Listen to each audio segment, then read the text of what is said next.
Ce matin, notre thème, c'est déconstruire pour reconstruire. Déconstruire pour reconstruire. Et notre texte de base, c'est Jérémie chapitre 1, du verset 4 au verset 10. Jérémie chapitre 1, du verset 4 au verset 10. Pour que nous ayons tout le contexte. Mais le texte lui-même se trouve dans le verset 10. Nous allons lire la parole de Dieu. La parole de l'Éternel me fut adressée en ces mots. Avant que je t'eusse formé dans le ventre de ta mère, je te connaissais. Et avant que tu fusses sorti de son sein, je t'avais consacré. Je t'avais établi prophète des nations.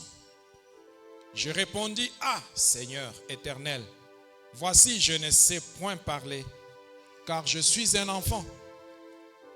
Et l'Éternel me dit, ne dis pas je suis un enfant, car tu iras vers tous ceux auprès de qui je t'enverrai, et tu diras tout ce que je t'ordonnerai. Ne les crains point, car je suis avec toi pour te délivrer, dit l'Éternel. Puis l'Éternel étendit sa main et toucha ma bouche. Et l'Éternel me dit, voici, je mets mes paroles dans ta bouche. Regarde, je t'établis aujourd'hui sur les nations et sur les royaumes, pour que tu arraches et que tu abattes, pour que tu ruines et que tu détruises, pour que tu bâtisses et que tu plantes. L'Église dit Amen. Le dimanche passé, nous étions abondamment bénis par l'intervention de Maman Bergère Esther sur le thème « Assainir la source pour relever les fondements renversés ». Et j'encourage tous ceux qui n'ont pas eu l'occasion de suivre cela en live ici, d'aller revoir cette prédication sur YouTube. Nous avons un compte YouTube, CCE. Allez voir ça là-dessus. Vous allez voir combien Dieu nous avait bénis. Aujourd'hui encore, nous allons garder la même logique du relèvement après l'assainissement. Mais nous allons nous inspirer de l'expérience du prophète Jérémie. Maman Esther nous avait dit qu'il était important que nous puissions assainir à la source, afin que les eaux soient bonnes et que le séjour aussi soit bon. Et ça vient en aval. L'assainissement doit se faire en amont pour que le bénéfice soit obtenu en aval. Et en disant ça, elle était en train de se référer à notre thème de l'année qui dit « S'aimer l'excellence pour relever les fondements renversés ». Elle a rappelé que si les fondements sont dits renversés, c'est qu'à un moment, elles étaient bonnes. À un moment, il y avait ce qu'il fallait, mais que ça a été détourné de son plan initial, que ça a été détourné de sa situation réelle, telle que Dieu l'avait prévue. Et l'assainissement des eaux concernait Jéricho. Jéricho était à l'origine une ville de palmiers, une ville verte, un coin agréable. Mais à cause de la malédiction qui avait été prononcée sur elle, des choses n'ont pas pu tourner comme il se devait. Il fallait donc rentrer à la source et corriger cela. Et plus tard, Jésus aussi agira sur Jéricho. Ça, c'est juste entre parenthèses. Jésus agira aussi sur Jéricho plus tard. Je voudrais que nous puissions garder cette pensée. Nous n'allons pas nous en départir. Parce que pour relever des fondements, ça veut dire il faut enlever ce qui a été placé là-dessus. Il y a eu une mauvaise construction qui a été posée sur ces fondations. Il faut enlever cette construction. Si nécessaire, il faut refaire les fondations.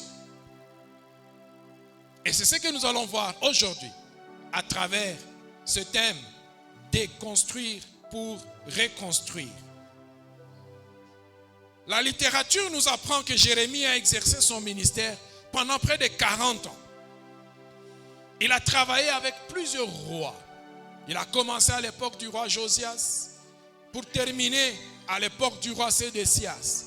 Il y en a eu qui se sont échangés entre-temps pendant près de 40 ans. Et il a donc été appelé tout jeune, tout jeune. Il n'avait qu'une vingtaine d'années quand il a été appelé à être prophète des nations. Et le ministère de Jérémie consistait essentiellement à annoncer au peuple des avertissements de la part de Dieu. Il annonçait à Israël des avertissements de la part de Dieu. Des avertissements dans le sens de ramener Israël à Dieu, de ramener le cœur du peuple de Dieu à Dieu. C'était un prophète de la repentance. Il venait pour condamner, il venait pour dénoncer. Et à cause de ce ministère prophétique de la dénonciation et de la condamnation, ça lui a même attiré beaucoup d'ennuis. Beaucoup d'ennuis. Jérémie a été parmi les prophètes qui ont été rejetés. Il a été martyrisé parce qu'il devait renverser certaines choses qui n'étaient pas correctes pour rétablir les choses correctes. Et il ne s'est pas arrêté seulement à Israël. Il l'a fait aussi pour certaines nations qui étaient en relation avec Israël. Quand vous lisez Jérémie chapitre 25, à partir du verset 15, vous voyez la liste des nations qui sont citées là-bas. Et il y en avait plusieurs.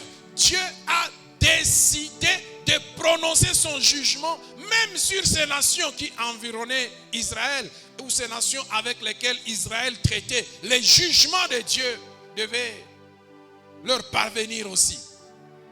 Et donc, Jérémie n'était probablement pas le plus populaire des prophètes.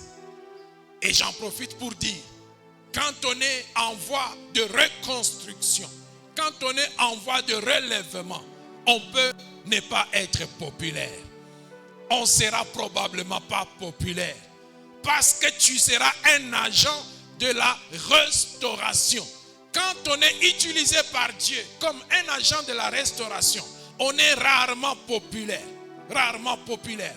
Un agent appelé à faire sortir les personnes de leur zone de confort, de leurs habitudes mauvaises, dénoncer ce qui doit être dénoncé. Tu ne seras pas populaire. Tu risques même d'être martyr. Tu risques d'être tué. Quand dans ta famille, Dieu t'utilise pour condamner les désordres qu'il y a. Quand dans ton école, Dieu t'utilise pour dénoncer les dérives qui se passent dans l'école. Quand dans un pays, Dieu t'utilise pour dénoncer les dérives de la part des gouvernants, je peux t'assurer que tu as une très forte probabilité de finir en prison. Les dénonciateurs n'ont pas longue vie aux yeux des hommes, mais ils ont de la réussite aux yeux de Dieu. Jérémie ne s'est pas laissé abattre par l'oppression et la résistance, la réticence du peuple d'Israël. Il ne s'est pas laissé abattre même par le martyre qui lui était imposé. Non, prêt à aller jusqu'à la mort, pourvu que les fondements soient relevés, que ce qui était renversé soit relevé. Et cette année, frères et sœurs, je voudrais que nous soyons armés de cette pensée jusqu'au boutiste. Nous irons jusqu'au bout, pourvu que les choses reviennent à la normale, pourvu que les situations se redressent, pourvu que le contexte de ma famille se rétablisse, pourvu que mes entreprises se relèvent et marchent selon le plan de Dieu, j'irai jusqu'au bout. Ceux qui réussissent sont des jusqu'au boutistes. Et nous allons les voir encore tout à l'heure. Ça, c'est donc le contexte de ce passage de Jérémie et de son ministère d'une façon générale. Mais nous n'allons pas trop nous attarder sur Jérémie. Nous allons juste l'utiliser pour illustrer là où Dieu veut nous amener. En lisant le verset 10, qui est le verset de référence de notre thème, nous voyons comment Dieu utilise des verbes spécifiques afin de pouvoir parler de certaines choses. Il dit, regarde, je t'établis aujourd'hui sur les nations et sur les royaumes pour que tu arraches et que tu abattes, pour que tu ruines et que tu détruises, pour que tu bâtisses et que tu plantes. Ces paroles sortent de la bouche de Dieu lui-même. Pour annoncer les jugements, Dieu utilise 4 verbes. 4 verbes. Il dit arracher, abattre, ruiner, détruire. 4 verbes pour affirmer son jugement. Et cela concernait Israël et le peuple environnant. 4 verbes. Mais après, Dieu ajoute 2 autres verbes pour annoncer la grâce, pour annoncer la restauration. Il dit pour que tu bâtisses et que tu plantes. Mais j'ai été touché par le nombre de verbes qui sont utilisés pour le jugement. 4 contre 2. 4 verbes pour la destruction. 2 verbes pour la restauration. Et je me suis posé la question, quel est le message? Quel est l'esprit qui peut être derrière? Alors je comprendrai que certainement les fondements étaient si renversés qu'il fallait passer du temps à pouvoir détruire d'abord ce qui avait été mal posé. Il fallait passer beaucoup de temps à défaire ce qui avait été mal fait. Les malfaçons doivent être détruites parce que si vous osez contourner les malfaçons, ça va vous rattraper plus tard. En construction, c'est comme cela. On ne badine pas avec les malfaçons. Un pilier qui est mal fait, il faut le détruire. Un mur qui est comme ça, il faut le détruire. Si vous dites non, ça tient quand même aujourd'hui, ça peut aller, on peut continuer à mettre la toiture, ça va vous récupérer un jour. Et le jour où ça va vous récupérer, ça ne va pas vous avertir. Ça ne va pas vous avertir. La maison va juste s'effondrer sur vous, sur votre famille, sur les personnes qui sont à l'intérieur. Et vous allez perdre plus que ce que vous auriez pu perdre. Si vous aviez décidé tout simplement d'abattre cette colonne, d'abattre ces murs, ça va vous coûter de l'argent. Mais au moins, le prochain mur que je mettrai sera relevé, sera droit, sera correct. Le prochain pilier que je mettrai sera droit, sera correct. Dieu passe donc du temps à confier à Jérémie un ministère de destruction. Ah oui, un ministère de destruction. Voilà pourquoi nous avons parlé de déconstruire.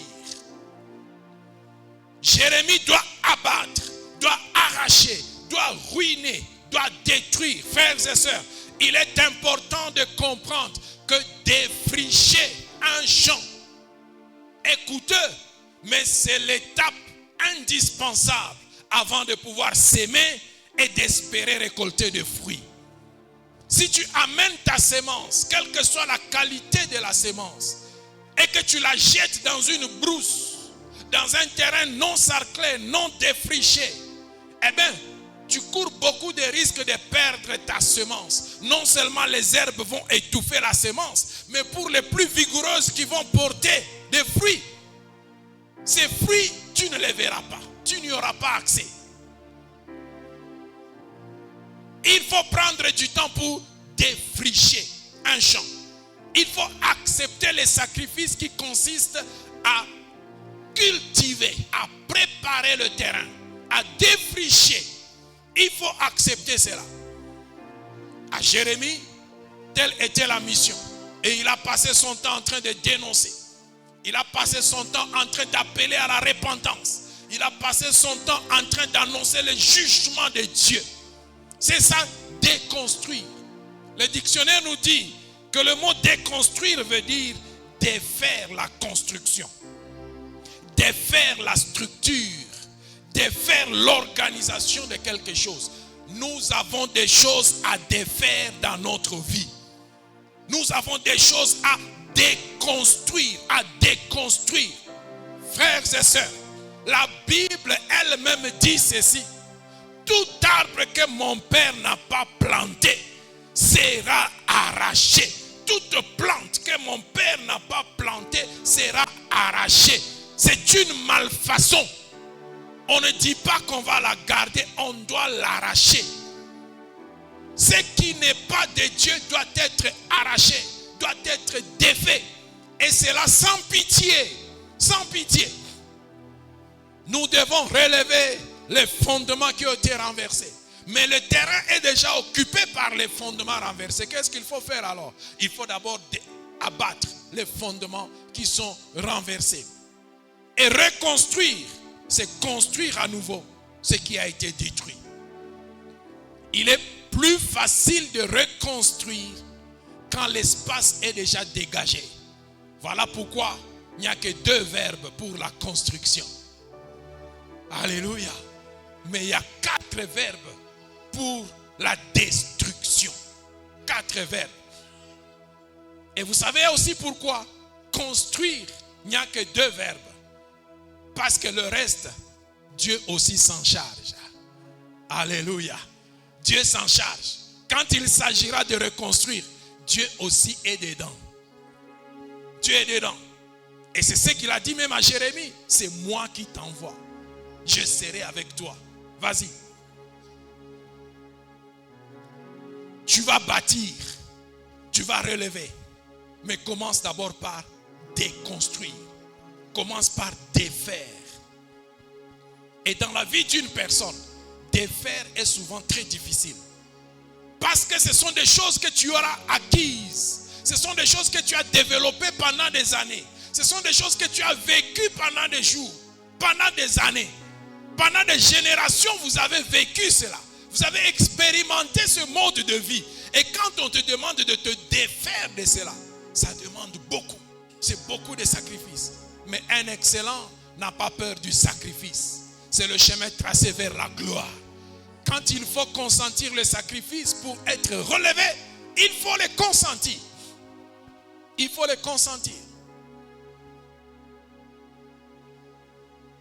Un enfant à qui on a dit que 10 moins 100 est impossible, pour arriver à lui faire comprendre que 10 moins 100, il y a une option pour cela. C'est très difficile. Parce que toutes ces années d'école primaire, toutes ces années d'école secondaire, peut-être jusqu'à une certaine classe, on lui a dit que 10 moins 100, c'est impossible. Il a intériorisé cela. Tu ne peux pas lui dire le contraire. Et surtout, si c'est un enfant qui aimait beaucoup son maître ou sa maîtresse, la parole d'une maîtresse est comme parole d'évangile pour un enfant. Non, non, non, non, papa, la maîtresse n'a pas dit ça. Tu lui dis 10 moins 100 égale moins 90. Papa, non, la maîtresse n'a pas dit ça. Donc, ma parole à moi ne vaut rien devant la parole de ta maîtresse. Mais c'est comme ça qu'on l'a conditionné. Évidemment, c'est pour cet âge-là, c'est normal. Cette étape des choses. Écoutez, frères et sœurs, il y a des choses qui étaient normales quand nous étions encore dans le camp du diable. Il y a des choses qui étaient normales quand nous étions encore pécheurs. Où on nous disait que 10 moins 100 est impossible. C'était à l'époque où nous étions encore sous l'emprise du péché. Nous étions encore sous l'emprise de l'ennemi.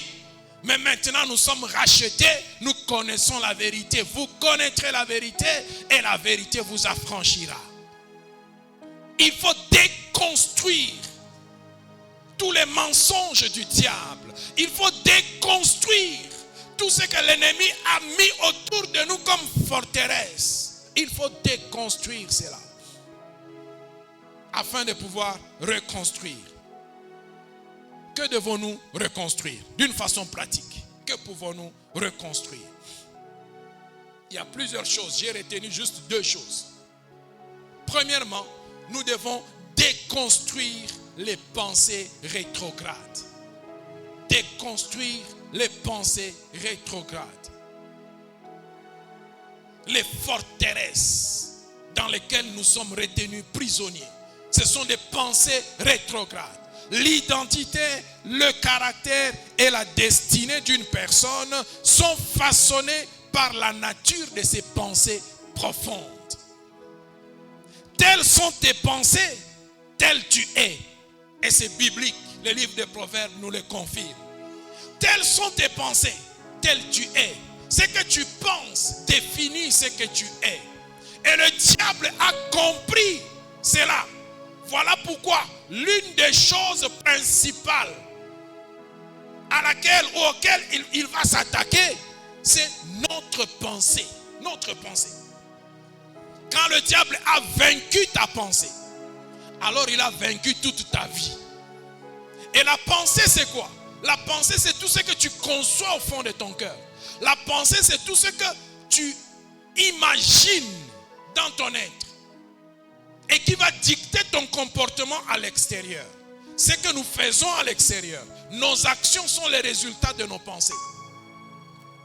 Ce que nous démontrons, c'est le résultat de ce que nous avons conçu dans notre cœur. L'homme devient ce qu'il croit et ce qu'il médite dans son cœur. Il faut donc que tu prennes garde à tes pensées. Que tu prennes garde à tes pensées. Il y a des choses qu'il faut déconstruire. Des pensées rétrogrades. Des pensées qui nous ramènent en arrière. Et le domaine des pensées est si important, même aux yeux de Dieu, que Dieu dit, mon fils, donne-moi ton cœur. Donne-moi ton cœur. Le cœur, c'est un autre mot biblique pour penser. C'est que tu conçois au fond de toi.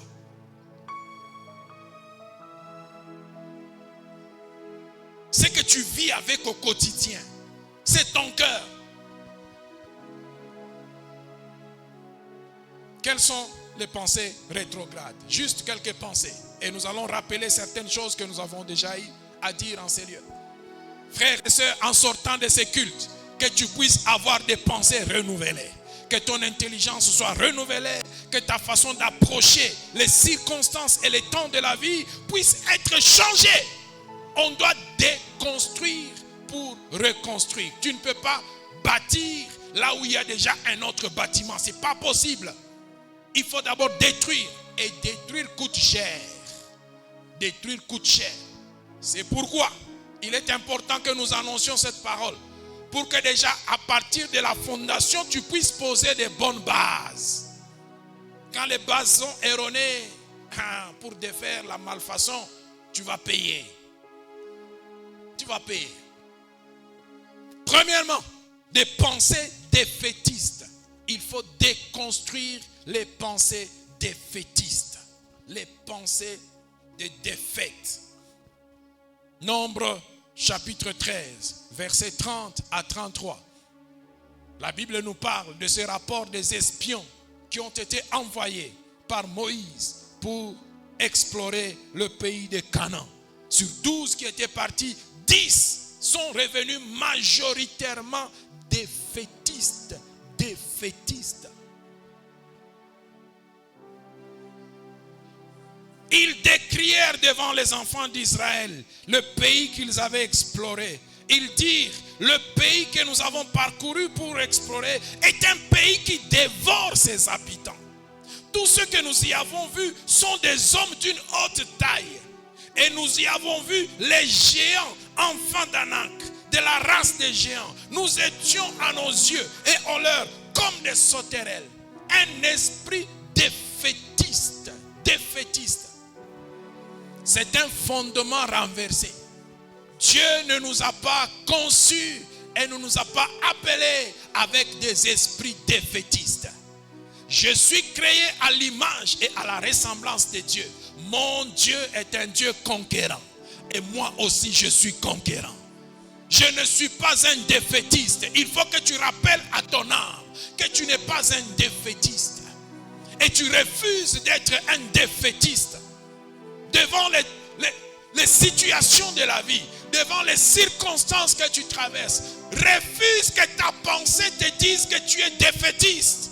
Ne sois pas comme ces espions qui ont exploré, ils ont vu que le pays était bon.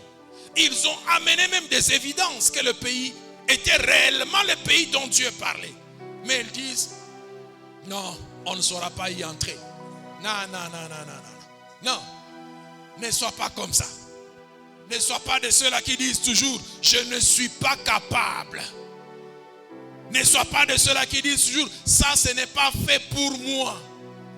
Ne sois pas de ceux-là qui disent toujours, c'est impossible. Non, quelqu'un a dit, c'est impossible jusqu'à ce que quelqu'un l'a fait. Oui. Ne sois pas de ceux-là toujours qui disent, non, ça c'est pas pour moi. Défaitiste à tout bout de champ. Défaitiste devant les études. Défaitiste devant une faculté. Défaitiste devant les examens. La période des examens n'a même pas encore commencé. Tu sais déjà que tu seras en deuxième session. Non, ça c'est un esprit de défaitiste. Il faut déconstruire cela.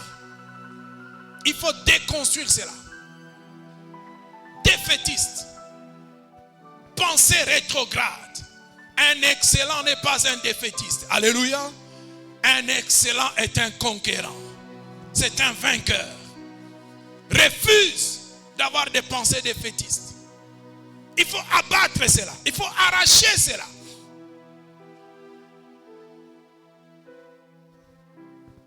S'avouer vaincu avant d'avoir livré la bataille est une forme de médiocrité.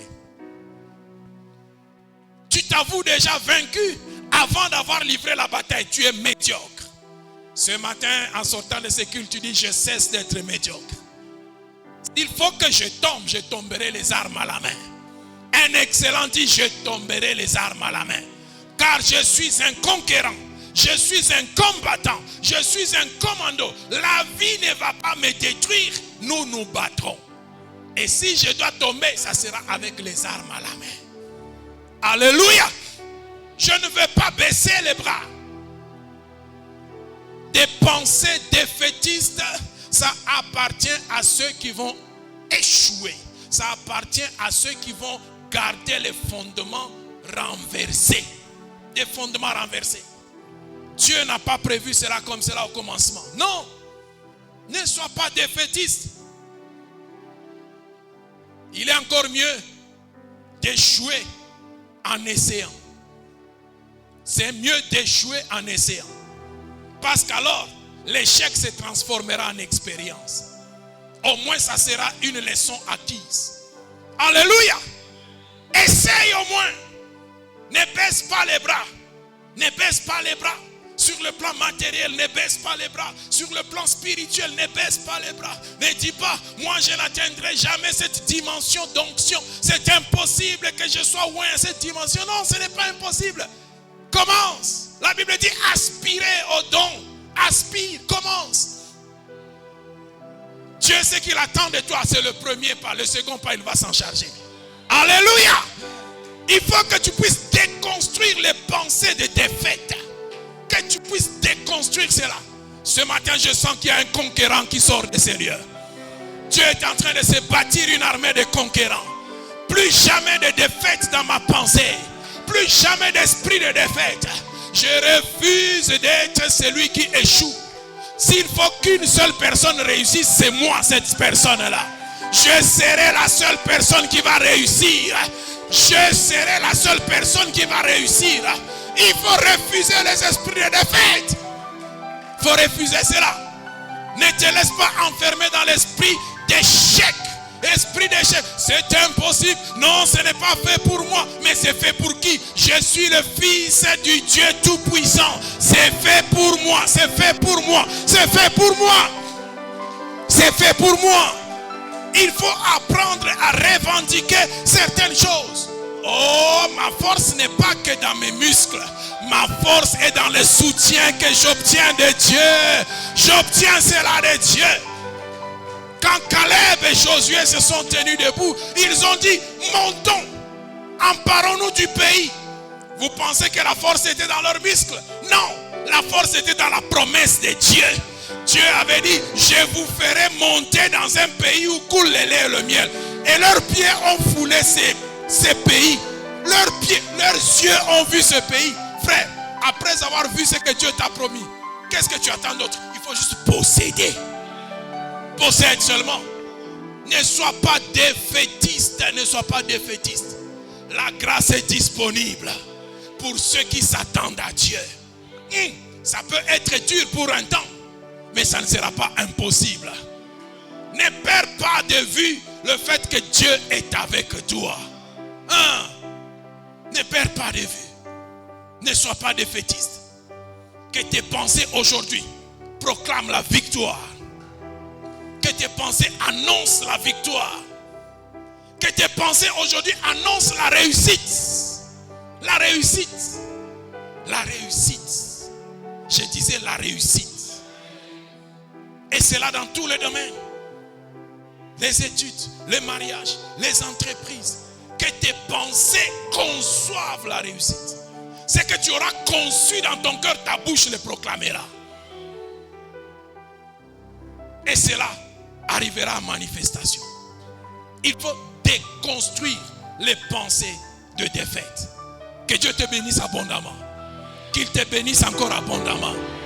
Tu es un conquérant au nom de Jésus. Tu es un vainqueur au nom de Jésus. Tu es un triomphateur au nom de Jésus. Jésus a triomphé, il a vaincu, il a fait de nous plus que vainqueurs. Donc je m'avance avec l'autorité de Christ et je sais que la victoire est mienne. Plus jamais d'esprit de défaitiste. Plus jamais. Plus jamais. Plus jamais. Qui a dit que ce n'est pas fait pour moi? Si ce n'est pas fait pour moi, c'est fait pour qui alors? Qui a dit que le mariage n'est pas fait pour toi? Qui a dit que la distinction n'est pas faite pour toi? Qui a dit que la promotion n'est pas faite pour toi? Si ce n'est pas fait pour toi, c'est fait pour qui d'autre? Pose d'abord la question à celui qui te dit que ce n'est pas fait pour toi. Si c'est le diable, regarde-le en esprit et dis-lui, si ce n'est pas fait pour moi, c'est fait pour qui? S'il te donne une réponse à cette question, alors là il a vaincu. Mais je suis sûr qu'il n'a même pas de réponse à cette question. Parce que déjà ce n'est pas pour lui. Ce n'est pas pour lui. Parce que lui, sa défaite est déjà annoncée d'avance. Il sera jeté dans les temps de feu. Il a déjà été précipité, il est vaincu. C'est un lion qui est comme un lion. Il n'est pas un lion. Comme un lion. Lui, sa défaite est déjà assurée. Mais pas pour moi. Pas pour un racheté. Pas pour un racheté. Tu es un vainqueur au nom de Jésus-Christ. Alléluia. Essayer, c'est prendre le risque d'échouer. Mais la plus grande tragédie de la vie, c'est de ne rien risquer du tout. Ne rien risquer du tout, c'est ça le plus grand drame de la vie. Quand tu essaies, tu prends le risque d'échouer. De toutes les façons, toute chose dans la vie est un risque. Quand on est, on prend le risque de mourir. Tout dans la vie est risque. Tout. Ne pense pas que c'est ta circonstance particulière que tu affrontes là qui devient un risque. Non, non, non, non. Tout est risque. Même ta naissance est un risque. Même quand tu ouvres ta bouche, tu prends le risque de dire, de commettre une erreur. Quand tu prends ton stylo, tu commences à écrire, tu prends le risque de commettre une faute d'orthographe. Tout est risque dans la vie, tout est risque. Mais qui ne risque rien n'a rien. Alors cesse de ne considérer que le risque, considère aussi le succès. Si tu t'arrêtes jusqu'au risque, là tu vas tomber aussi dans les pièges du diable. Des pièges de raisonneurs à longueur de temps. Tu raisonnes, tu raisonnes. Il y a des gens qui sont remplis de formules, plein de formules. Calcul des risques, minimisation des risques, transfert des risques. Ils sont dans des stratégies indéfiniment mais sans action. Trop de stratégies tuent la stratégie. À un moment, il faut passer à l'action. Après avoir fait la stratégie, on passe à l'action. Non, mais si on fait ce qu'il n'y a pas de risque, il y aura un risque. Même quand tu respires, il y a un risque de t'étouffer. Il y a un risque en tout. En tout, il y a un risque. Mais il faut accepter de prendre le risque de risquer. Pour risquer. Pour risquer. Au bout de ces risques, il y aura une réussite. Alléluia. Que ce matin, il y ait des conquérants qui sortent de ces lieux. Et cette année 2026, c'est une année de conquérants. Il faut que ta pensée soit déconstruite, les fondements renversés puissent être relevés au nom de Jésus-Christ. Je refuse d'avoir des pensées défaitistes. Il faut que tu arrives à comprendre un jour que échouer n'est pas un échec. Nous sommes toujours dans les pensées. Déconstruire des pensées rétrogrades. Des pensées de défaitisme. Des pensées défaitistes. Deuxièmement, des pensées de minimisation. Pensées de minimisation. Il faut que cela change. Que cela change. Que cela change. Cas de Moïse, de Jérémie même dont nous avons parlé ici, et de Gédéon. Pour rester que sur Jérémie, quand on remonte dans le texte plus haut, on voit comment la parole de Dieu vient s'adresser à Jérémie. Dieu dit, avant que je t'eusse formé dans le ventre de ta mère, Jérémie 1, verset 4, 7, je te connaissais, et avant que tu fusses sorti de son sein, je t'avais consacré, je t'avais établi prophète des nations. Maintenant, écoute ce que Jérémie dit. Je répondis, je crois qu'il avait parlé en Swahili. Seigneur, voici, je ne sais point parler, car je suis un enfant. Mais Dieu ne s'est pas arrêté là. Dieu n'accepte pas les esprits de minimisation. Et l'Éternel me dit, ne dis pas je suis un enfant, car tu iras vers tous ceux auprès de qui je t'enverrai et tu leur diras tout ce que je t'ordonnerai. Tu iras. Jérémie avait raison, il était un enfant, il avait peut-être autour de 20 ans probablement, d'après la littérature, 20, 21 ans par là. C'était un jeune garçon qui sort de l'adolescence. Et puis on lui dit, tu seras prophète des nations. Pourquoi? Pour aller abattre, pour aller arracher, pour aller... c'est mettre ma vie en danger. Je ne sais pas s'il était déjà marié. Probablement il se disait, je ne suis même pas encore marié. Je ne sais pas. Mais mettre en danger devant ce peuple, devant que j'aille jusqu'aux nations. Je t'avais établi prophète des nations. Ça veut dire que je ne vais pas parler seulement à Israël. Je vais parler même aux nations. Les Arabes, je vais leur parler. Non. Je ne suis qu'un enfant. Dieu dit, ne dis pas je suis un enfant. Ne te minimise pas. Ne te minimise pas. Dieu n'aime pas celui qui donne une autre forme à ce que lui a constitué. Dieu n'aime pas ça. Il a dit, je t'ai établi prophète des nations. Toi tu dis, je suis un enfant. Ça veut dire que tu donnes une autre forme à ce que Dieu a constitué. Il n'aime pas ça. Et il dit, tu iras et tu feras ce que je t'ordonne. Ça veut dire que ce n'est pas ce que je te suggère. Il dit ce que je t'ordonne. Quelqu'un dit amen. Hein? Tu iras. Jérémie, tu iras. Je sais que tu es un enfant. Je sais que tu es moins âgé. Mais tu iras. Parce que c'est moi qui te l'ordonne. Enlève les pensées de minimisation. Ne te vois pas toujours petit. Non. Et rentrons à ces espions de Canaan. Ils ont dit, aux yeux de ces gens, nous étions comme des sauterelles. Ça sort de leur bouche. La Bible ne nous montre pas quelque part où les géants ont dit, regardez les sauterelles qui viennent nous voir. Non, aucun géant cananéen n'a dit ça. Aucun. C'est eux-mêmes qui ont dit ça. Eux-mêmes.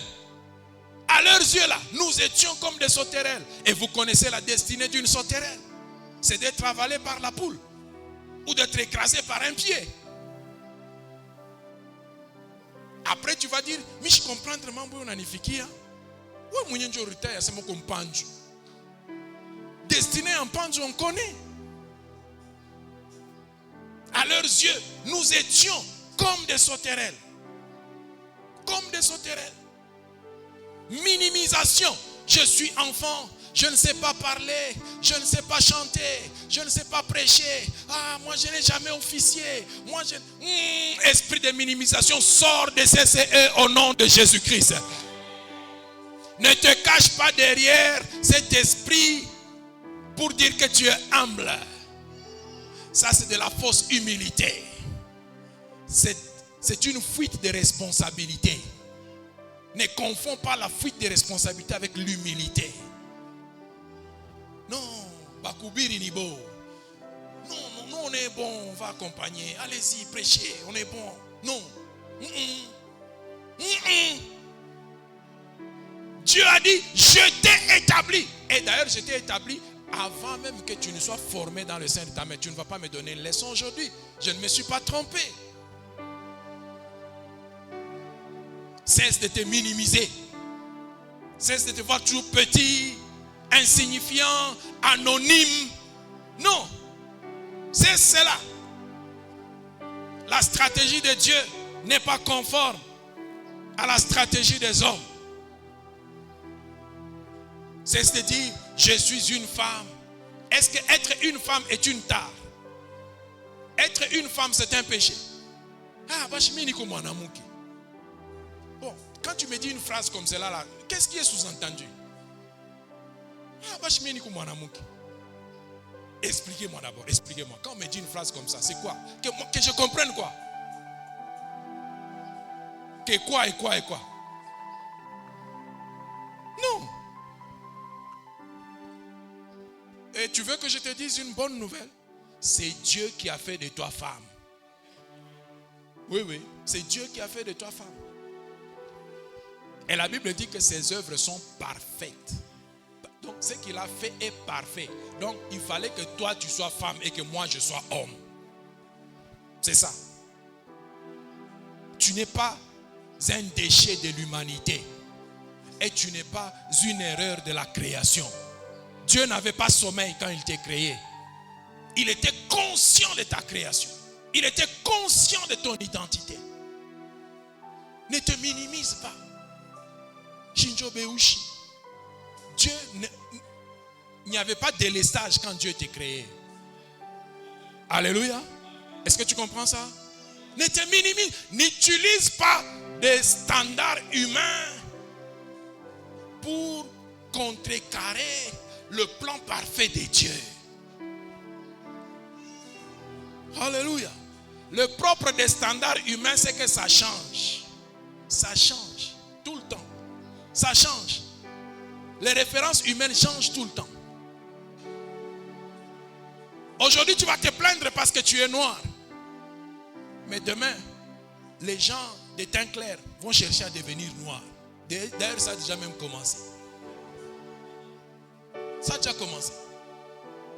Maintenant, toi qui étais déjà de teint clair, pour que tu deviennes noir, tu ne redeviendras pas noir, tu vas devenir vert. C'est très compliqué. Alors, considère ce que Dieu a fait de toi et réjouis-toi de cela. Réjouis-toi de cela. Ne te minimise pas. Y a-t-il quelqu'un qui a des pensées de minimisation ici? Que ce matin tu sois délivré au nom de Jésus-Christ. Non, je ne sais pas parler français. Non, je ne peux pas parler. Parce que si j'ouvre ma bouche, c'est le swahili qui va sortir. On t'a dit que le swahili n'est pas une langue. Ne te minimise pas. Tu peux prophétiser en swahili. Tu peux parler des bontés de Dieu en swahili. Tu peux prêcher en swahili. Tu peux étudier en swahili. Ah, ça sonne en Yangara comme si j'ai menti. Tu peux étudier en swahili. En Tanzanie, l'université se fait en swahili. C'est Tanzanie ou Kenya, je ne sais plus. Hein? Tanzanie. L'université se fait en swahili. Et pourtant, ils ont l'anglais à côté. Frère, cesse de te minimiser. Cesse de te minimiser. Alléluia. Il est encore bon que les gens te minimisent plutôt que toi tu te minimises. Parce que ce que les gens font, tu peux mettre un obstacle. Mais ce que toi-même tu fais, c'est trop tard. Ça va te détruire. Quand quelqu'un dit, oh, Mounié, sous la mbaya, il y a moyen de mettre un mur entre lui et toi. Tu fermes les oreilles. Mais si c'est toi-même qui te dis ça veut dire même si tu n'ouvres pas ta bouche, ton âme parle en toi. Ça veut dire tu dors, tu rêves que tu te réveilles, tu regardes, ça ne va pas te quitter, ça va te détruire. Esprit de minimisation, Pensée rétrograde. Fais tomber cela au nom de Jésus-Christ. David était petit, mais on est allé le chercher en brousse pour le oindre roi. Alléluia. Il était petit, mais on a suspendu la cérémonie d'ordination jusqu'à ce que le petit vienne. Je déclare qu'on cherchera un petit ici. Il y a des petits qui marqueront leur époque ici. Il y a des petits qui marqueront leur génération ici. Parce qu'ils sont dans le plan de Dieu. Dans le plan de Dieu. Dans ce pays, on aime dire, je ne suis pas n'importe qui. Eh bien, ce matin, tu as le droit de dire, je ne suis pas n'importe qui. Je ne suis pas n'importe qui. Je suis fils du Dieu vivant. Princesse du royaume des cieux. Ma soeur, il faut que tu revendiques ton identité. Ne te minimise pas. Ne te minimise pas. Qu'aucune condition de ta vie, qu'aucune circonstance sociale, qu'aucune expérience que tu as vécue ne te définisse. Non. Que cela ne te définisse pas. Et surtout pas négativement. Tu es ce que Dieu a décidé de faire de toi. Et la Bible me dit que tu es la prunelle de son œil. Tu es la prunelle de l'œil de Dieu. Ça veut dire quand on veut te toucher, Dieu ferme les yeux. Pour te protéger. La prunelle, c'est là-bas. Quand le doigt arrive, Dieu fait ça. Pour te protéger. Mais ça doit monter dans tes pensées. Ça doit être abondant dans tes pensées. Abondant en toi. Tu dois être riche de ça. Mais si tu es riche que de la minimisation, tu es dans la série des fondements renversés. Quelqu'un dit Amen. Troisième type de pensée, les pensées de victimisation. Nous sommes en train de déconstruire les pensées rétrogrades. Déconstruire les pensées rétrogrades. Pensée de victimisation. Vous connaissez déjà l'histoire du malade de la piscine de Bethesda. Nous sommes dans Jean chapitre 5, versets 5 à 7. Jésus vient et il pose la question à ce malade. Veux-tu être guéri? Le malade lui répond, Seigneur, je n'ai personne pour me jeter dans la piscine. Autrement dit, c'est à cause de ces gens-ci, personne ne veut me jeter dans la piscine. C'est pour cela que je suis malade. 1, ce n'est pas la question qu'on t'a posée. 2, ce n'est pas la bonne réponse. Donc toi, tu as échoué et dans la compréhension de la question et dans la réponse que tu as donnée. Doublement échoué.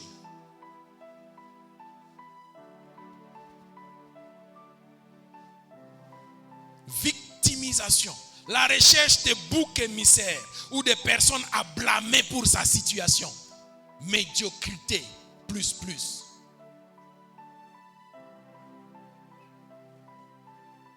Toujours chercher bouc émissaire. C'est à cause de lui que je suis comme ça. C'est à cause de tel professeur que j'ai échoué. Vraiment, c'est à cause de mon père. C'est à cause du gouvernement. Bakubo Inchi. C'est à cause du pasteur que je suis comme ça. Si mon ministère n'a pas décollé, c'est à cause du pasteur. Il n'a pas senti le feu que j'avais dans mon ventre. Si je suis célibataire, c'est à cause des frères, des sœurs. Ils ont les yeux fermés. Ils prient toujours les yeux fermés. Ils ne regardent même pas. Non. Ne cherche pas de bouc émissaire pour expliquer ta situation. Non. C'est à cause de victimisation. Je suis victime. Ce qui m'arrive, ce n'est pas ma responsabilité. C'est quelqu'un qui l'a causé. C'est quelqu'un qui l'a causé. C'est parce que je ne suis pas de la tribu du chef de l'État.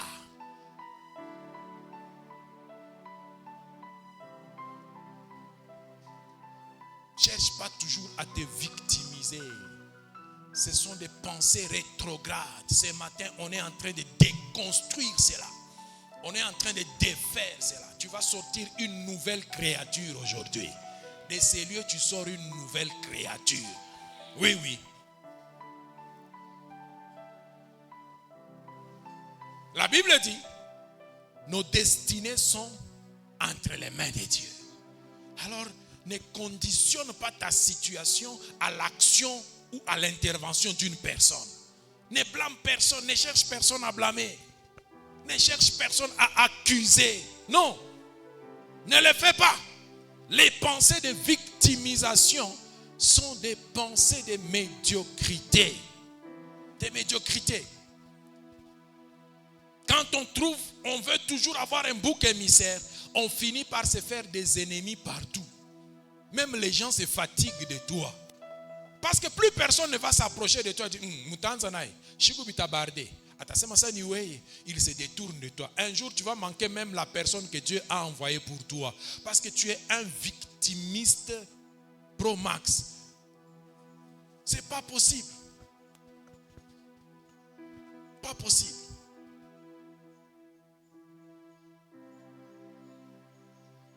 Vous savez qu'il y a des gens qui ne donnent plus de nourriture à d'autres personnes.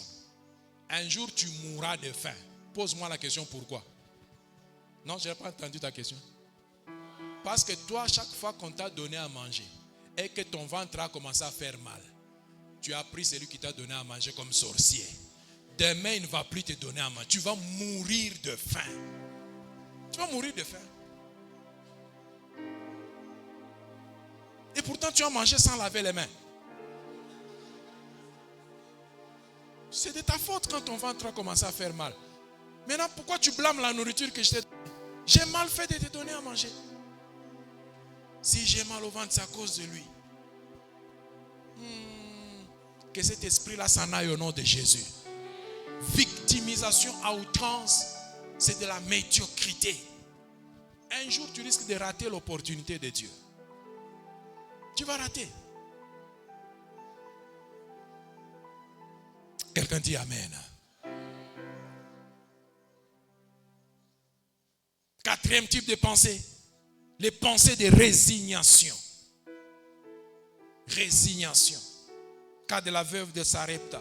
Nous sommes dans 1 Roi chapitre 17 versets 11 à 12.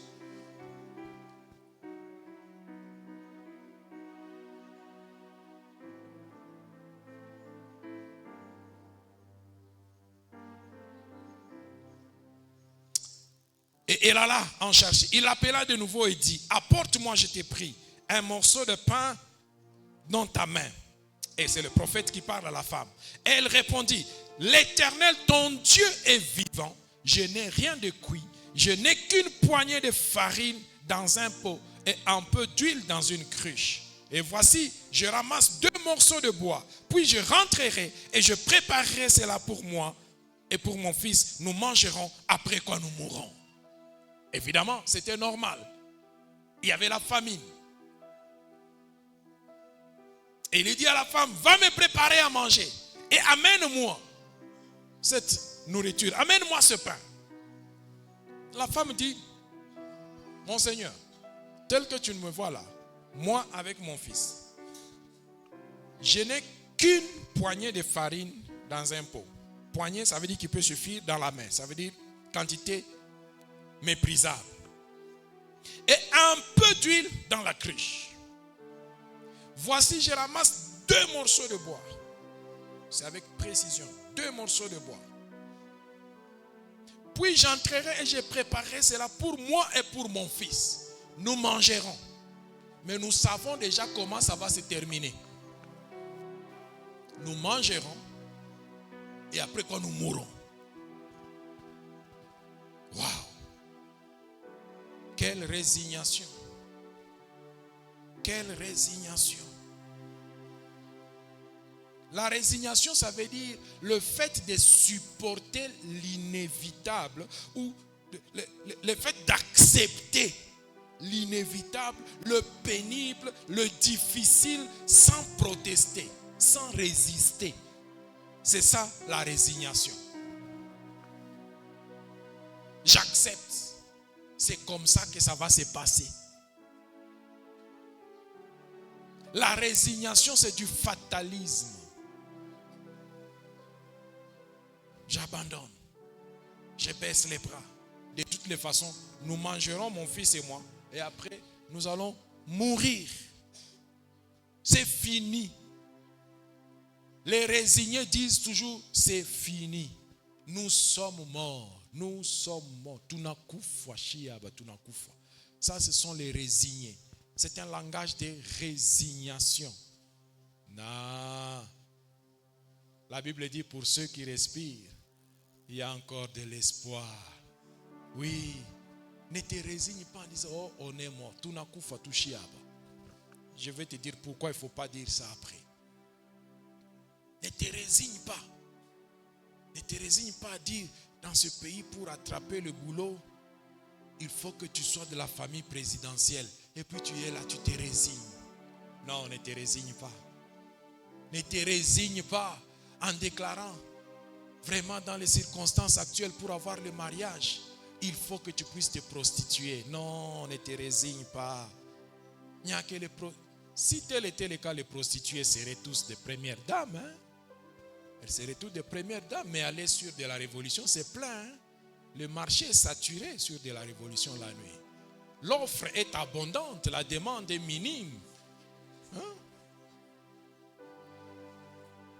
Non. Ce n'est pas la prostitution qui t'ouvre la porte du mariage. Ne te résigne pas. Ne te résigne pas que dans cette université, pour réussir, il faut seulement que tu puisses corrompre. Non.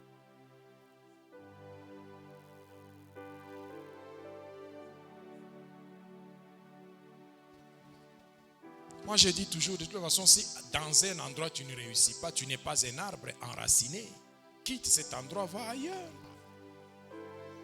Va ailleurs.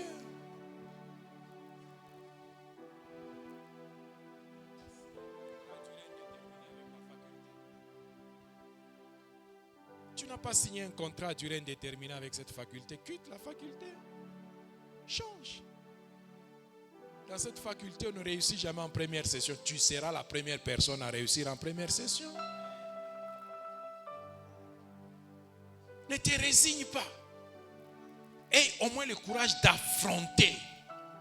Et adopte les stratégies, pose les actions qui démontrent que tu veux relever les défis. Parce qu'il y en a qui disent, je vais relever les défis, et qui ne font rien, qui s'endorment. Ben, tu vas exactement mourir comme cette veuve avec son fils. Vous allez mourir.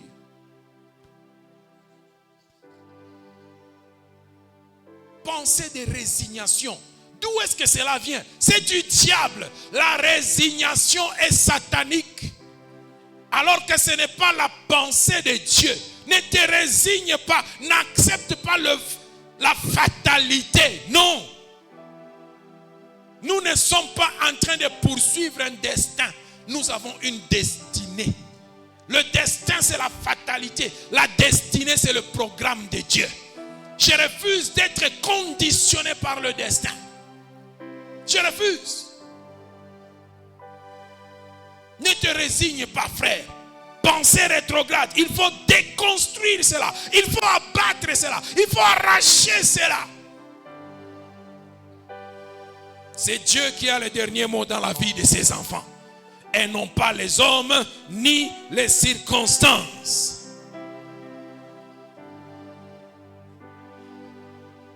Ne dis pas, oh c'est la fin. Bon, moi je vais te dire une chose. Il faut qu'il y ait une fin pour qu'il y ait un commencement. Certaines fins sont l'annonce d'un nouveau commencement. Donc ne dis pas, oh c'est fini. Oui, c'est fini pour cette saison, mais ça va ouvrir une autre saison.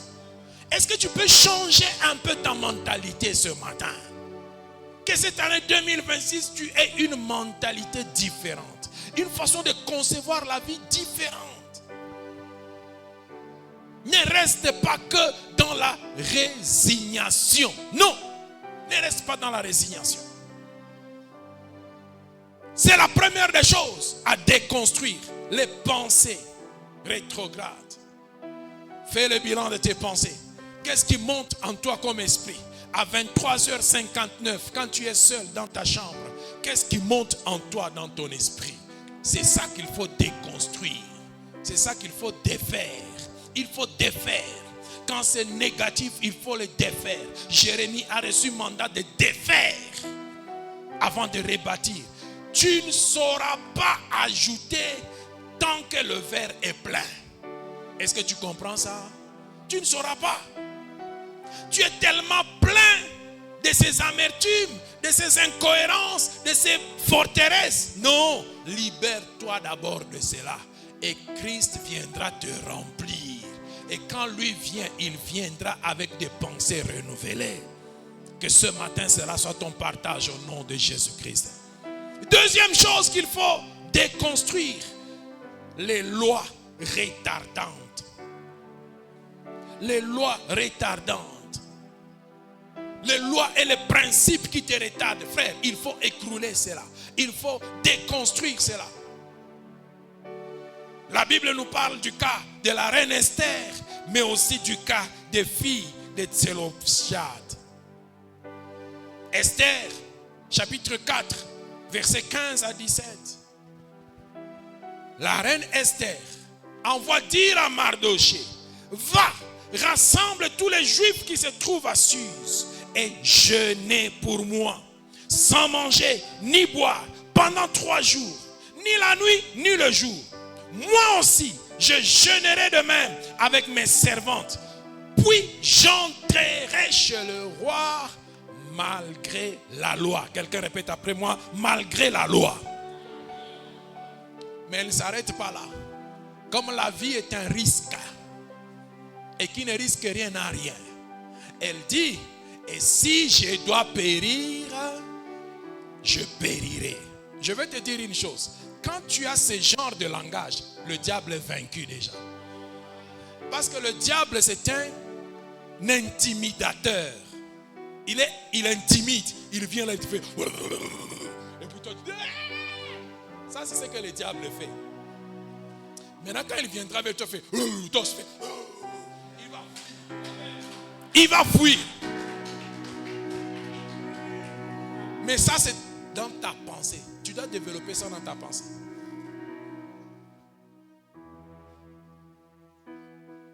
Alléluia.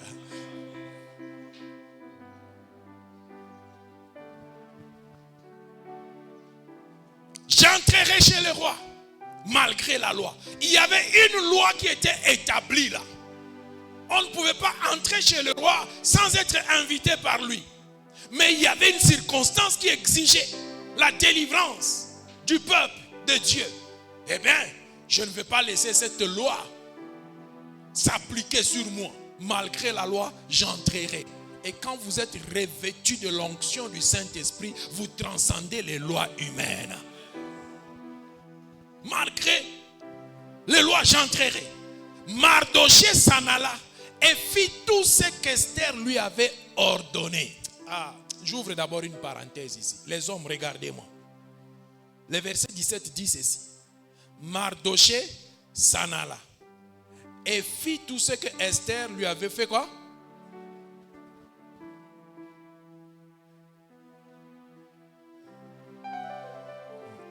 Mardoché, un juif qui connaît la loi de Moïse et qui fait ce qu'une femme lui a dit, quoi? Ordonné. Utakufaka shikuinguni à force de dire que c'est une femme qui m'a dit de faire ça. Utakufaka.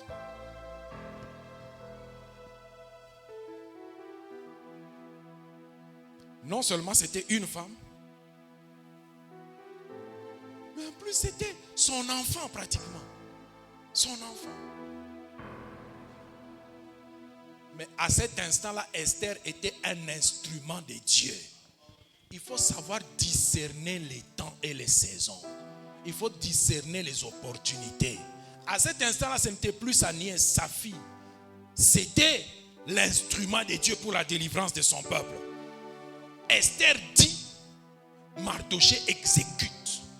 Exécute. Je ferme la parenthèse. On peut continuer ça dans le couloir. Même l'autre aspect là aussi, on peut en parler, il n'y a pas de problème. Oh, que la femme ne prêche pas. Donc si la femme te dit que Jésus-Christ est ton Seigneur et Sauveur, tu n'iras pas au ciel. Tu n'iras pas au ciel.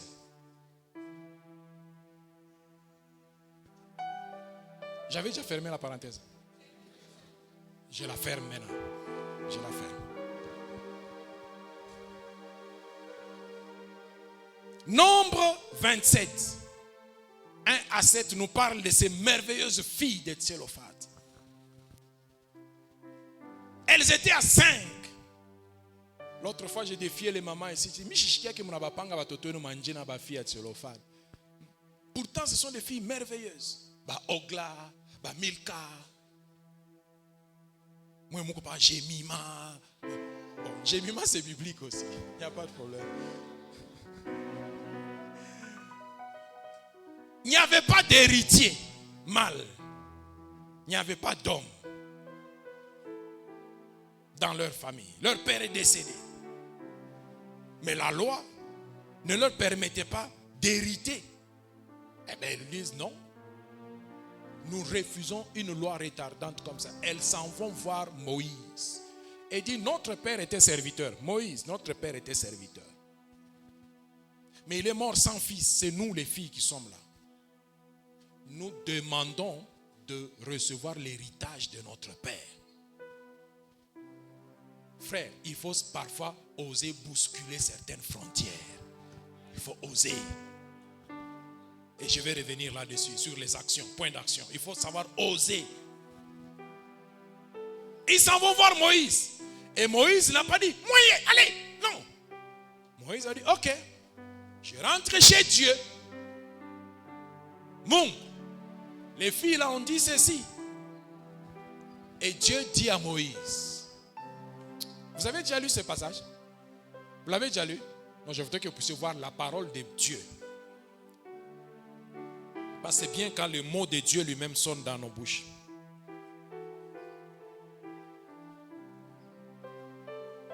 Verset 7. Nombre 27, verset 6. Ayez vraiment les yeux là-dessus. Parce qu'il y a quelque chose sur lequel je vais insister. Nombre 27, commençons même par le verset 5. Moïse porta la cause devant l'Éternel. Verset 6, et l'Éternel dit à Moïse. Et verset 7, maintenant juste la première partie. Les filles de Tselophshad ont raison. Point. Elles ont raison. Oh! Comment elles ont raison? Ce sont des filles, elles n'ont pas le droit d'être appelées à l'héritage. Le législateur suprême lui-même a dit, elles ont raison. Frère, il y a certaines lois sur lesquelles il faut marcher. Il faut marcher. Il faut oser les bousculer. Il faut les bousculer. Tu leur donneras l'héritage de leur père. Dieu donne cette instruction. Et Dieu change même la loi. À partir d'aujourd'hui, si un père meurt sans laisser de fils, Dieu change, il modifie. Ah, cette loi-là qui te maintient prisonnier, prisonnière, elle doit tomber au nom de Jésus-Christ. Au nom de Jésus. Les lois tribales, les lois traditionnalistes, les lois coutumières, même les lois du pays, si leur objectif c'est de te maintenir dans la captivité, nous refusons cela au nom de Jésus-Christ. Au nom de Jésus. Oh, dans notre famille, on n'épouse pas une petite sœur avant la grande sœur. Donc je suis là, j'attends d'abord qu'on puisse épouser ma petite sœur. Malgré la loi, on va t'épouser. Mais tout ça commence là en toi aussi, dans ta pensée. Si toi tu es toujours du genre, oh maintenant si on m'épouse, je risque de ne pas avoir d'enfant. Tu penses toujours à la malédiction. Tu es toi-même le premier sorcier de ta propre situation. C'est toi-même. Ta destinée et la destinée de ta petite soeur, c'est deux choses différentes. Ou de ta grande soeur, c'est deux choses différentes.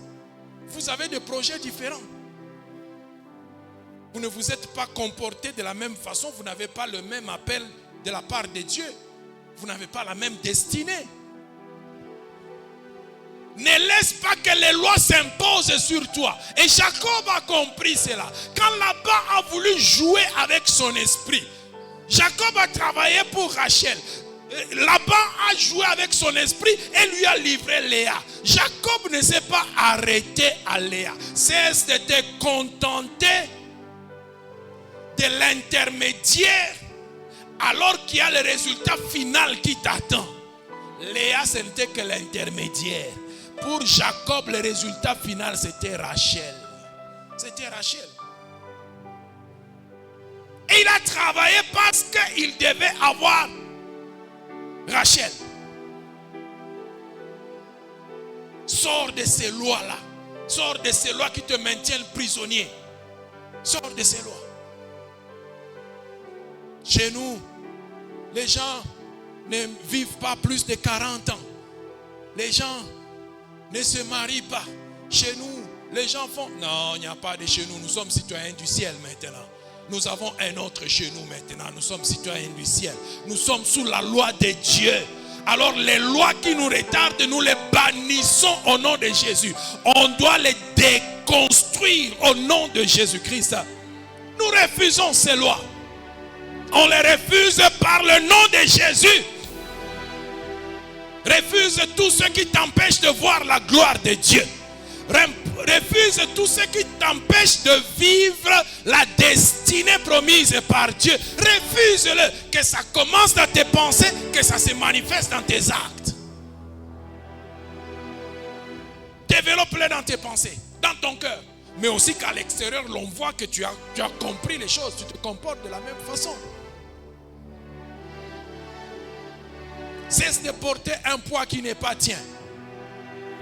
Ah, il est temps que celui qui avait mangé les raisins verts puisse souffrir lui-même de ses propres dents. Je refuse d'avoir des dents qui grincent pour quelqu'un qui a mangé avant moi. Je refuse cela. Tu n'as qu'à payer ton propre prix.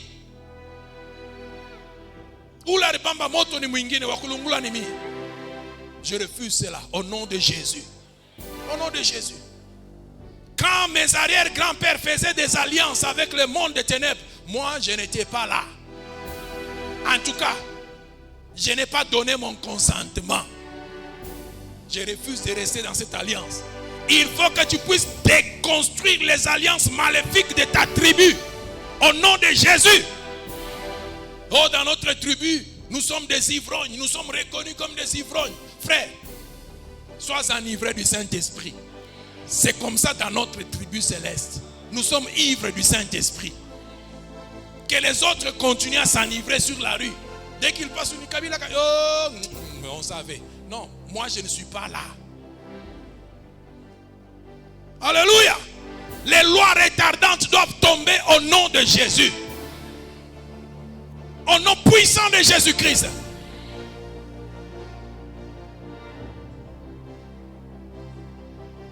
Désormais, nous sommes sous la coupe de Dieu Tout-Puissant. Et c'est sa parole qui s'applique sur nous. Déconstruis les pensées rétrogrades. Déconstruis les lois retardantes. Et les choses à déconstruire sont nombreuses. Là, je me suis limité juste à ces deux-là. Sinon, c'est tout un séminaire. Mais comment devons-nous alors reconstruire? Oh, ça c'est la partie la plus facile. Alléluia. C'est la partie la plus facile. Quelqu'un dit Amen. N'aie pas peur. J'ai abattu, j'ai arraché, j'ai détruit. Comment est-ce que je vais construire? C'est la partie la plus facile. 3 choses à faire pour reconstruire. Premièrement, adopte les pensées selon Dieu.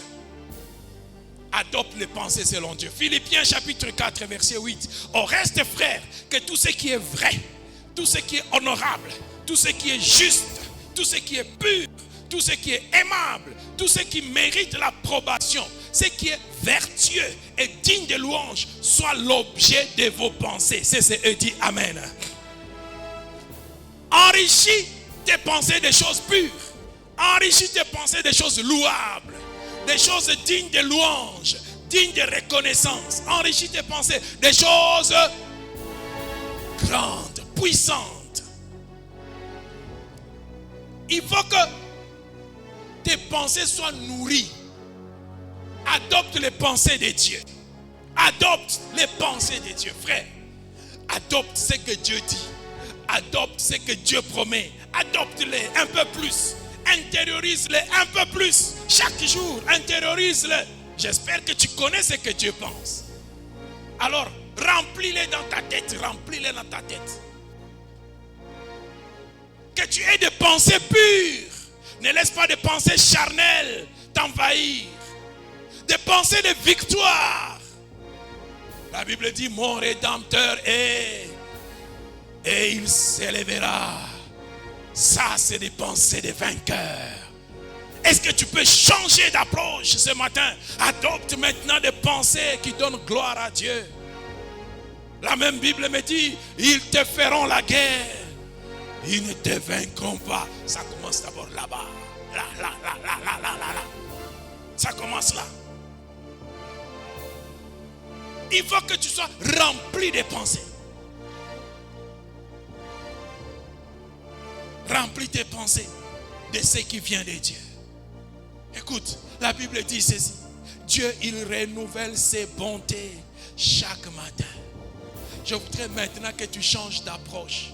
Quand tu te réveilles le matin, dis, je salue les nouvelles bontés de Dieu de ce jour. Alléluia! Je salue les nouvelles bontés de Dieu.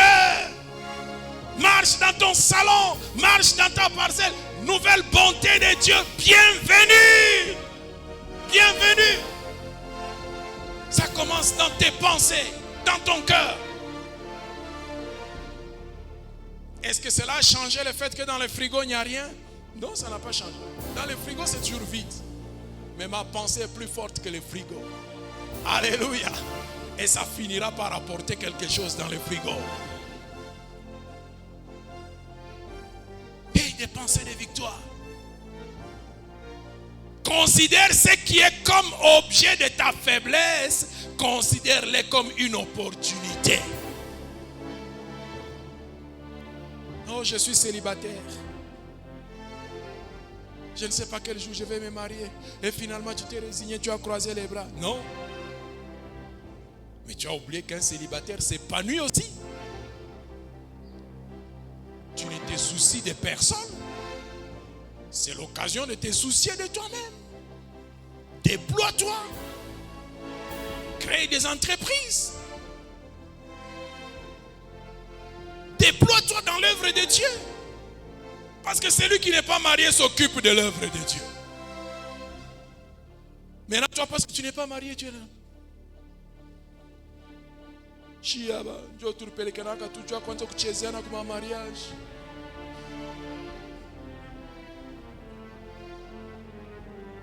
Je t'annonce que cette année, batacheza na yo mariage yako. Alléluia.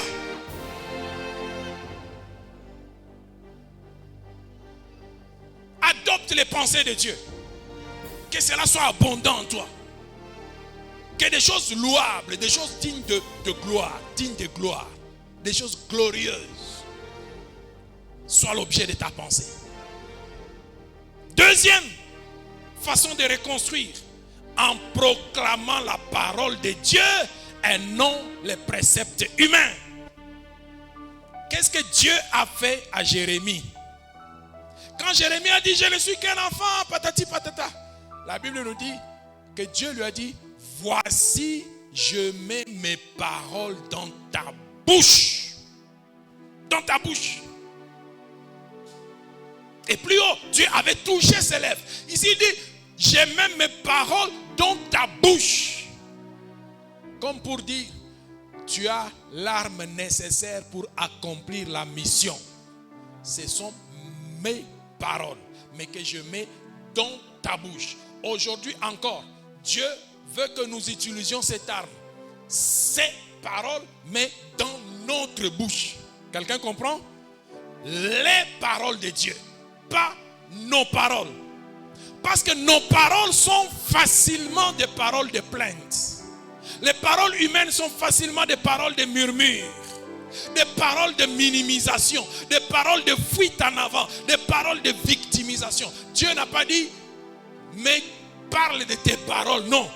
Dieu a dit, je mets mes paroles dans ta bouche. Frères et sœurs, une façon de reconstruire, c'est proclamer la parole de Dieu.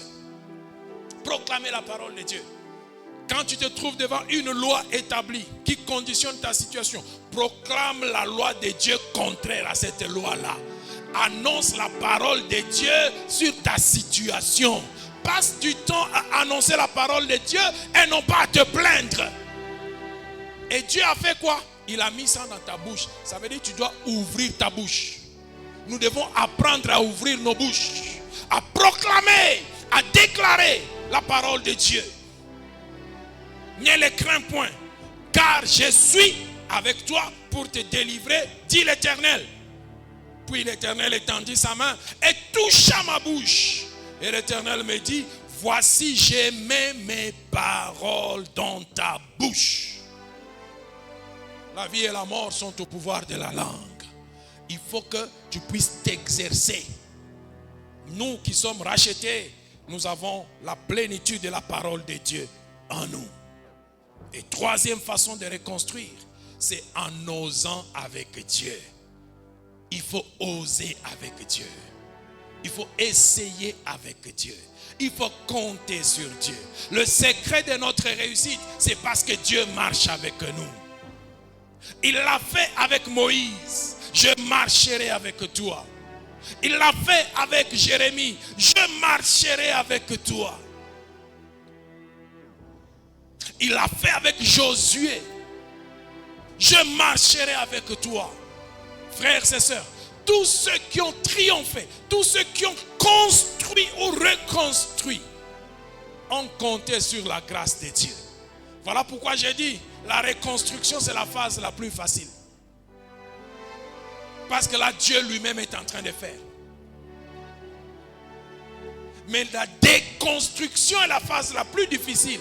Parce que tu dois accepter. L'homme doit accepter de changer. Et l'homme pour changer, c'est toujours difficile. C'est pourquoi déconstruire est plus difficile que reconstruire.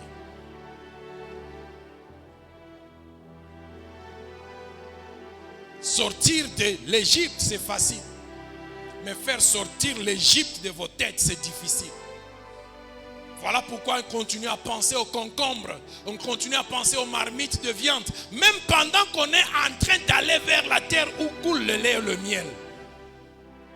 On a quitté l'Égypte, mais on a l'Égypte en soi. Il faut déconstruire ça. Abattre, arracher, détruire. Et il faut oser avec Dieu, essayer avec Dieu. Ce matin, je te prie, essaye avec Dieu. Attends-toi encore à Dieu. Crois que Dieu est encore capable. Espère encore en Dieu. C'est la meilleure façon de reconstruire. C'est possible avec Dieu. Oui, c'est encore possible. La gloire est disponible. Dieu lui-même est là pour pouvoir manifester cela. Il faut oser avec Dieu. Frère, que ce matin, que ce jour, que cette année, tu puisses dire, Seigneur, je vais compter sur toi. Je vais m'attendre à toi. Je vais espérer en toi. Je sais qu'autour de moi, il y a la mer rouge, mais je continuerai à croire qu'avec toi, je traverserai cette mer rouge. Je traverserai cette mer rouge. Comment tu vas t'y prendre, je ne sais pas. Je vais oser avec Dieu. Je refuse de sombrer dans la résignation, dans les soucis permanents. Oh non, ne prends pas une charge qui ne va pas résoudre ton problème. Tu te fais des soucis, mais ça ne va pas résoudre ton problème. Alors ne prends même pas les soucis en question. Ne prends même pas les soucis en question. Voilà pourquoi il a dit, déchargez-vous sur lui de tous vos soucis. Est-ce que ce matin tu peux te décharger sur Jésus de tous tes soucis? Parce que quand toi tu les prends, tu ne résous rien. Tu n'ajoutes même pas 1 centimètre à ta vie. Tes soucis ne vont rien changer. Alors, et puis le diable viendra. Ah, on a moutoulia. Tu as oublié que tu n'as pas à manger. Non, je n'ai pas oublié. Tu as oublié que tu es encore célibataire? Non, je n'ai pas oublié. Tu as oublié que tu n'as pas d'emploi? Non, je n'ai pas oublié. Mais alors pourquoi? Oui, je lui ai donné. Et lui se chargera de nous. Voilà sa promesse pour nous. Que ce matin donc, si tu es prêt à déconstruire, tu es prêt à abattre, tu es prêt à arracher, tu es prêt à écrouler, tiens-toi debout avec moi. Nous allons faire justement ce que Dieu a dit à Jérémie. Il a mis ses paroles dans nos bouches. Il a mis ses paroles dans nos bouches. Et nous allons proclamer ces paroles. Nous restons dans la même pensée depuis dimanche passé. Et Dieu veut que nous puissions y rester. Afin d'asseoir ces choses, ça ne doit pas quitter, ça ne doit pas disparaître rapidement. Non. Ça ne doit pas disparaître. Il y a des choses qui doivent être écroulées, Nos pensées rétrogrades doivent être changées au nom de Jésus-Christ. Et toutes les lois contraires à l'accomplissement de la promesse de Dieu doivent être anéanties au nom de Jésus. Que ce soit les lois humaines ou les lois spirituelles. Si c'est contraire à la parole de Dieu, elles sont abolies dès cet instant avec effet immédiat au nom de Jésus-Christ. Et ça doit sortir maintenant de ta bouche. Ça doit maintenant sortir de ta bouche. Entre dans tes études, entre dans ton mariage, entre dans ton foyer, entre dans ton ministère. Commence à déconstruire. Qu'est-ce que tu arraches? Ce que tu arraches, c'est ce qui était déjà là, mais qui ne devait pas être là. C'est ce qui a déjà pris racine, mais qui ne devait pas être là, qui ne devait pas prendre racine. Et toute plante qui a pris racine sans que mon père l'ait plantée doit être arrachée. Tu dois l'enlever de là. Tu dois le déraciner complètement. Complètement. Et voici, je mets mes paroles dans ta bouche. Dans ta bouche, ça veut dire que tu deviens prophète. Tu deviens prophète. Va et tu diras tout ce que je t'ordonnerai. Et ce matin, ton Dieu t'ordonne d'être puissant. Ça veut dire que tu vas vivre une dimension supérieure à celle dans laquelle l'ennemi voulait te maintenir. Dieu dit, il t'ordonne d'être puissant. Et ta puissance passe aussi par tes déclarations. Qu'il te soit fait selon ta foi. Je ne sais pas par quelle piste tu vas entrer, par quel chemin tu vas entrer, mais il est temps de déconstruire et de reconstruire. Au nom de Jésus, élevons nos voix et commençons à prier maintenant.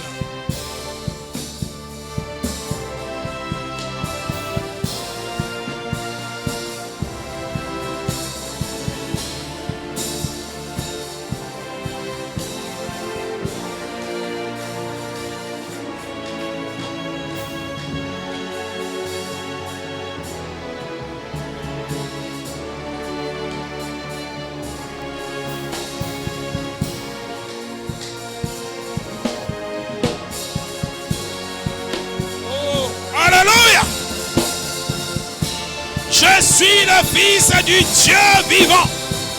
Je suis serviteur du roi des rois. Je suis la colonne dans la maison du Seigneur. Je porte le nom de Dieu. Je suis de la famille de Dieu. Je suis connu par les anges. Je suis connu par les démons. Je suis connu par les gens du monde. Je suis connu, mon identité est connue, je suis enfant de Dieu. La victoire est mon partage. L'échec n'est pas définitif, c'est un passage. Et je triompherai, je mangerai du fruit du pays, je réussirai, mes entreprises réussiront. Parce que Dieu est avec moi. Parce que Dieu chemine avec moi. Parce que Dieu me donne la victoire. J'ai l'assurance de la victoire. J'ai l'assurance de la victoire. J'ai l'assurance de la victoire. Car Dieu marche à mes côtés. Dieu marche à mes côtés. Dieu marche à mes côtés. Dieu est avec moi. Il m'assure mes lendemains. Mes lendemains sont meilleurs que ma la saison passée. J'ai l'assurance de mes lendemains. J'ai l'assurance de mes lendemains. J'ai l'assurance de mes lendemains. Parce que Dieu est avec moi. Même si je n'ai pas mangé, même si je n'ai pas vu, même si je n'ai pas expérimenté, mais je sais que mon Rédempteur est vivant. Il se lèvera le dernier. Il se lèvera le dernier. Ce n'est pas le diable qui a le dernier mot. Ce ne sont pas les circonstances qui ont le dernier mot. Dans mon foyer, dans ma famille, dans mon église, dans mes enfants, le diable n'a pas le dernier mot. C'est Jésus qui a le dernier mot.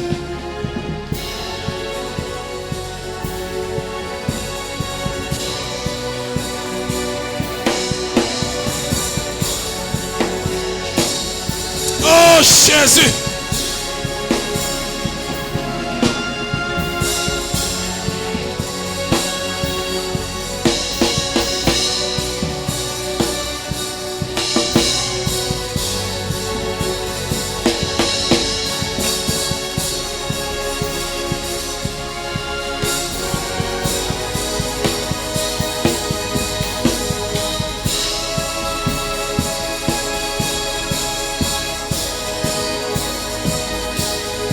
Alléluia. Ça va changer, ça va changer, ça va changer.